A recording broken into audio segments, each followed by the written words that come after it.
Hi there, welcome to another one of my video blogs. I'm author and ghost story Mike Ricksecker. I might be looking a little disheveled here. It's 2 in the morning, and here I am, making a video blog. So I probably, bags under the eyes, and who knows what's going on with the hair. I definitely need a shave, but whatever. So this is going to be a getting ready for Halloween vlog, and basically what I have done so far working up to the holiday. This is a pretty busy time of year for anybody that's involved with the paranormal or does the type of writing that I've been doing lately, which is the ghost books and things like that. So and I'll kick it right off with, here it is. Ghost Story and Case Files, volume number 1. So this is the first volume of the Ghost Story and Case Files, where I had published a couple of individual stories first. This has those 3 in here, plus a couple of others. So it's not just a rehash of additional content that you could get singularly. It has those couple of stories plus some others. So it has Inscription of Evil Times, Mysteries of Church of Darkness, Horrors from an Empty Chair, the Dream Journal, and then it has a Friends of the Fedora segment in there. Plus, some people have figured out that within the smaller stories that I had published, that there are some that there's some clues in there, that there's some hidden secrets and things like that within it. And I've been emailed and messaged a couple of times about those, and so there is more of that in here. So usually within my writing, I do put in those couple of secrets. There's clues you have to kind of uncover, little hidden messages. Hey, I'm like that. Even in at least the 10th anniversary edition of Deadly Airs, System of the Dead, I have been flat out saying for a long time, if you follow me on Twitter, that the paperback copy has some codes, and they're not even hidden, they're just flat, you can see them, boom, boom, boom. But there's a code that actually leads to something on the website, which I have not revealed that last part before, that it actually has something to do with the website, but it does.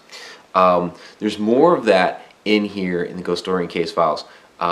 Each story has some sort of secret associated with it. And just look around. There's little things here and there. Okay? I'm just saying. Just a couple of notes here. The front cover photograph of me with the flashlight, and there's the cat down there. My daughter actually took this picture a few years ago. And then the back cover art here at the top, my son did that. So we've got some family artwork involved with this, which I'm happy to say. But yeah, I'm pretty happy with the way it turned out. Even inside, I give you all of the covers that since they were only digital before, these are finally now in print, although not in color. You even get some for I see there's the Dream Journal. See, that hasn't been any place before. So that's kicking off this Halloween segment, and let's get into some other things, because I have more than just a book release coming up. And next we're going to get into an event that I'm doing in Shelbyville, Indiana at the Hamilton House, and let's get into a little prep for ghost hunting around Halloween. My one disappointment in all of this, my camera, you can see the lens is protracted here, and it busted. It basically did a header right onto a tile floor a while back, and I have not been able to get it fixed. So basically, for photographs for this occasion, I'm probably just going to be using my cell phone, unfortunately. I've borrowed a small digital camera in the past, but it's not like that one. So hopefully sometime in the near future here, we could replace this.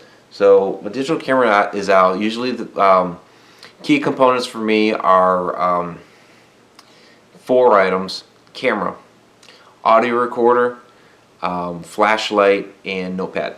But there are other things, of course. So, audio recorder. Yes, this is. I have it in a little case here, and there's a reason for this. But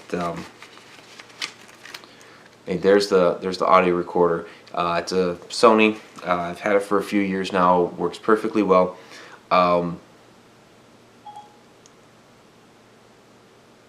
No idea. No idea. Some electronic component making noises. I guess in the middle of the night stuff. Whatever. Oh, and you can kind of see it sitting down there. But this is my bag that I use. Basically, it's a camera bag. So okay. So audio recorder. Now this guy here is, and actually I was planning on doing like a whole equipment video before. I'm kind of getting into that now.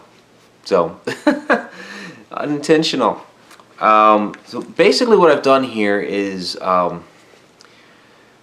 because there's always, I always had problems with picking up extra noise on this. I used to kind of like keep this on my side, like hanging out of a pocket or whatever, but you'd pick up noise of me like moving around, things like that, so that wasn't good.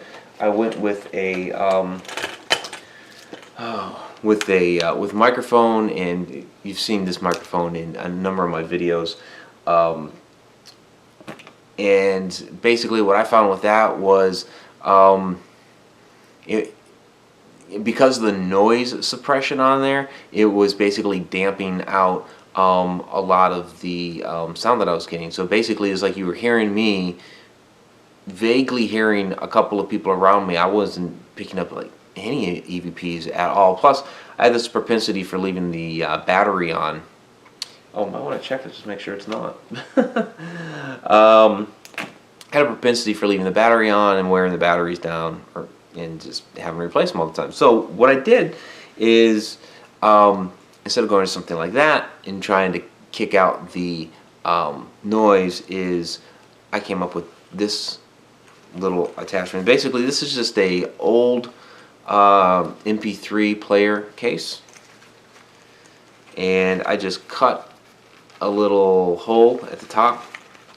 So slide the audio player in, which this fits this particular one perfectly. Push the audio recorder up through the hole so that the microphone is up there. Zip it up, and this just goes on my arm. So you've probably seen in some photographs I have out there, certainly in some different videos, and on the like the haunted episode, you saw me strapping that up, and that's what that is. So I didn't really want to get into a whole equipment thing here, but I just want to go over what I was bringing. So there's that, like I said, notepad, and pencil, of course. So used to have lots of batteries here for the camera, which is now broken. I have my this is another one that I take along a lot, is the K2 meter. I've had some decent luck getting yes/no responses off of this. You've seen that in the Old Salt Sulphur Springs video. We got some great reaction off of that. Another one would have been the 101 Ranch. Great story with this one. You may have seen the video for the old Army airfield. It's just one of those little road clip things.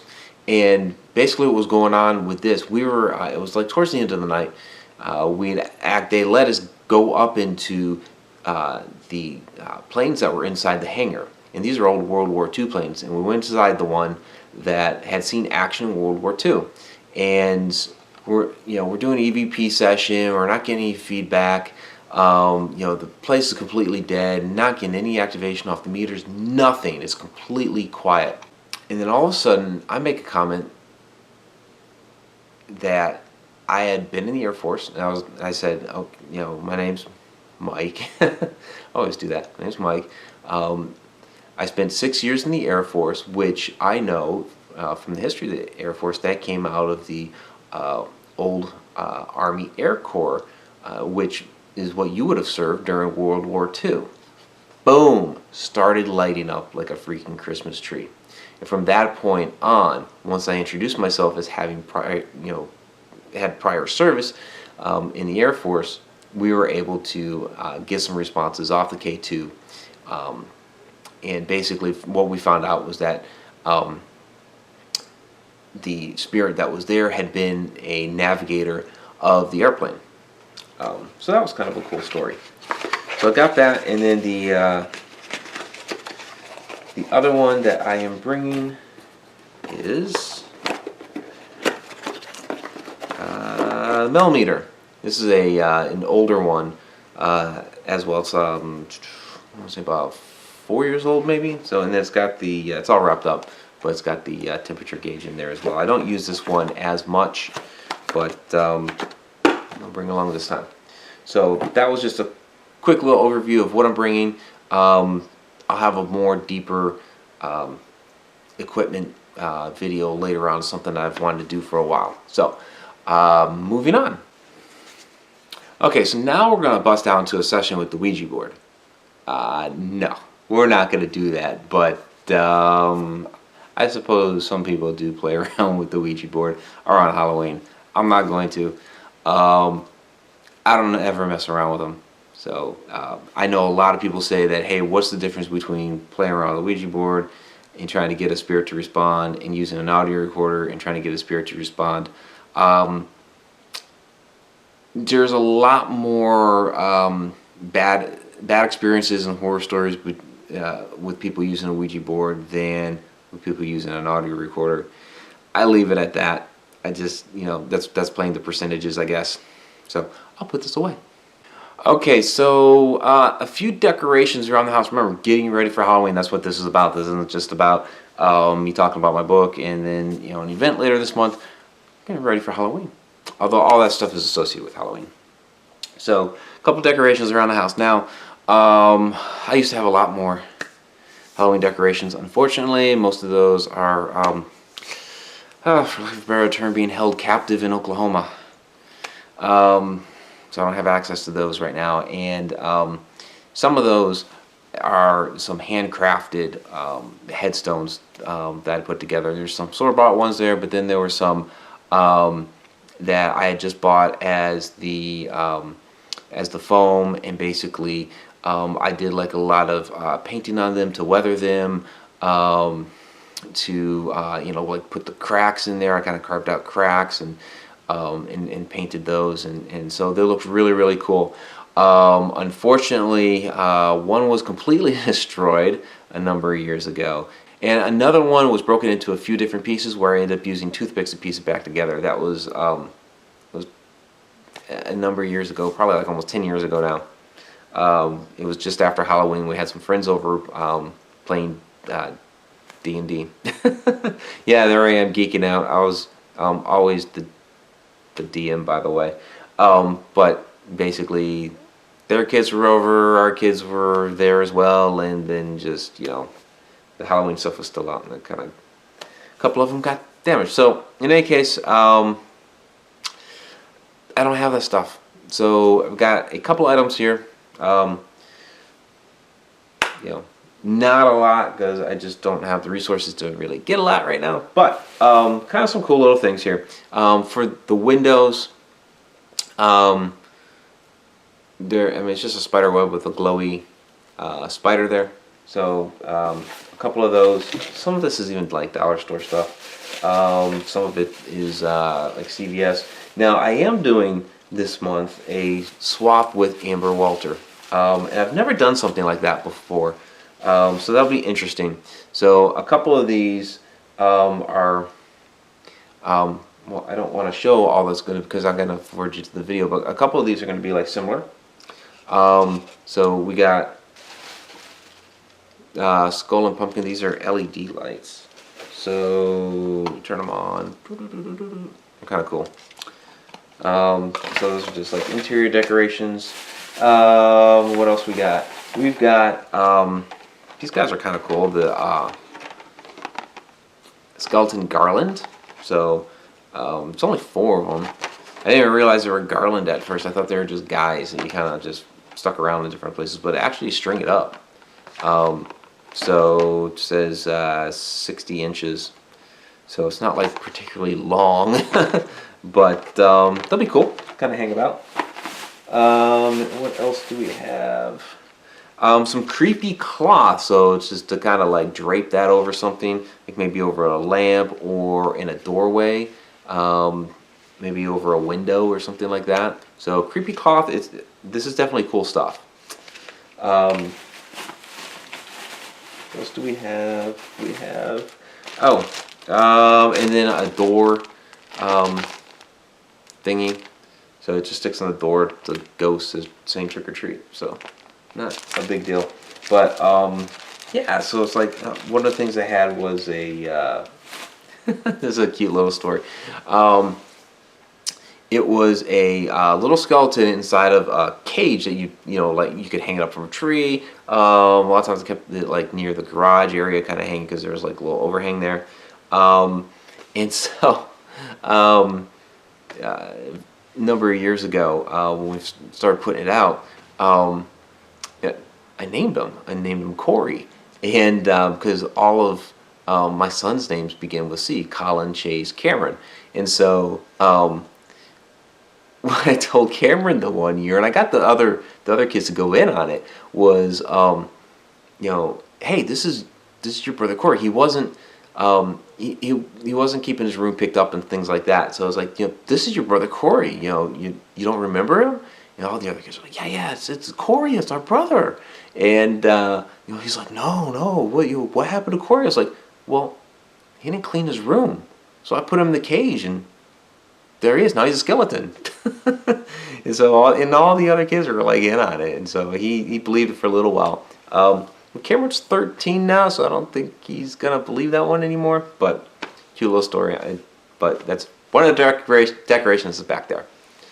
So moving on. Finally, I want to touch on some movies. Now, there's all kinds of other things I could get into with Halloween. You know, like television shows. I mean, I grew up on The Great Pumpkin, Charlie Brown. Course. Different books, but I've already kind of hit on different paranormal books and things like that I have around the house. If you just check out some of my other videos. And of course I just showed one at the beginning of this one. Just to I'll throw some movies out there. I mean, I watch a lot of these types of movies. Anything that's like, you know, paranormal or you know, yeah, I watch horror movies, but not the real straight up slasher gore type of thing. I mean, I did like Nightmare on Elm Street as a kid, and I will watch those. But I kind of like more of the spooky paranormal type stuff. You know, where it's you have more of that suspense build up and things like that going on. But what I have here is just kind of a smattering of all kinds of stuff. You know, first up, it's just a collection of, you've got Amityville Horror here, which is a classic. I have opinions on the Amityville house. But reading the book is one of the things that inspired me to get into the paranormal, whether the events really happened or not. Instead of being scared by the book, I was like, hey, I want to go to that house and check it out. So Amityville Horror, Legend of Hell House, which is a older movie here, and then the Poltergeist trilogy, the original, you know, not the new one. I haven't seen the new one yet. Still got to queue it up and watch it. So, couple of goofy ones here. Transylvania 6500. Now you're probably like, what? Yeah, it's a goofy ass movie. I know. Jeff Goldblum's in it. And basically the reason why I watch this one probably almost every year. And the reason why is because one of my, I think it was my last Halloween in Massachusetts, because the one that would have been my last Halloween was actually my first in Ohio. It was like we left the day before Halloween to move. So the previous year, my best friend in Massachusetts, Steve Jones, slept over. We'd done the neighborhood. I wasn't going to go out trick or treating that year, but he stopped over early. Stevie always went out early. It's like it'd still be light out, and there's Steve at the door looking for candy. So he came over. He convinced me to go out trick or treating with him, and basically I just threw together this outfit real quick. I had this colonial hat that I had. I found some white filler for like a pillow somewhere. Put it under the hat so it looked like I had white hair. I was wearing glasses at the time, so I went around as Ben Franklin. It's a quick 10-minute costume. The better 10-minute costume was my son Cameron when he was probably like 4 years old. Did him as a pirate in like 10 minutes. And there's a picture. It seriously just ran around the house, and we had like a costume box and we were just gonna find something. Like, no, I got a better idea. I knew he had those type of pants that could pull up like that. We also had a little colonial hat. The little light up skull thing came in a cereal box. The key thing came from down at Disney World, and just got him a big billowy white shirt, and put a little stuff under the eyes. Boom, he was a pirate. Done. 10 minutes. But in any case, when Steve was over that night for that Halloween, the first movie we watched was Return of the Living Dead, and then Transylvania 6500 came on after that. And so I don't really watch Return of the Living Dead. Of course, the Night of the Living Dead is the classic. That's awesome. But I will watch this one as kind of a paying homage to that last Halloween night in Massachusetts as a kid. Another funny one, of course, is Young Frankenstein. And it's just a classic Mel Brooks movie with Gene Wilder. So it's I get a kick out of that one. Okay. Paranormal Activity. Like I said, I just grabbed a few that were around. Paranormal Activity. The first one, of course, to me is the best. Some of the follow-ups have not been as good. Like the second one really kind of dragged out. Third one was okay. I don't really know what the heck they were trying to do with the fourth one. They've kind of like dragged the story out too long. I like the marked ones, which was kind of like a little spin-off, although it was still associated to the story. I thought was alright. There were definitely some funny moments in it. So it's like they mixed in the humor with also the paranormal activity that was going on. So that one was alright. And I know they have another one that's going to be coming out here. But this one, the first one, definitely was the best. And it kind of, I know the found footage thing was, pretty much started by Blair Witch, but it really didn't start like really hitting mainstream and like taking off like wildly until this one came out. And then it's like all these different movies started coming out, like these low budget films that all kinds of people are doing that were like found footage and stuff like that. But this one was good. And of course I grabbed this one because on Halloween you cannot watch a movie on Halloween without watching Halloween. I think my dad said this was like one of the only horror movies he watches on Halloween, or like the only one that he'll watch on Halloween, because it is Halloween. And I've kind of kept that same little tradition, if you want to call it a tradition. I will, usually watch this movie at Halloween time.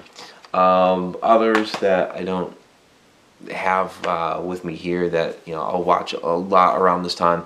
Interview with the Vampire is one. The Bram Stoker's Dracula by the one that Francis Ford Coppola did, that has like Anthony Hopkins, Winona Ryder, Gary Oldman, Keanu Reeves. That one. So, it's just a lot of different others that I'll throw out there. I mean, there's so many different movies that I could, mention and bring up, but that's what I grabbed. So, I think that's gonna about do it. This is, kind of me preparing for Halloween. If you happen to be out in the Indiana area, that last week of October, the day I'm going to be there is October 27th. So, go ahead, check out the event, get the tickets. What else can I say other than, if you like this video, please give a thumbs up to it. Of course, leave comments below. We usually have some nice, pretty good conversations in there. Let me know what your favorite movies are, what you're doing for Halloween, anything that you're doing to decorate, places you're going to, events you're doing, whatever. Let me know. And then also, if you have not yet, please subscribe. Until next time.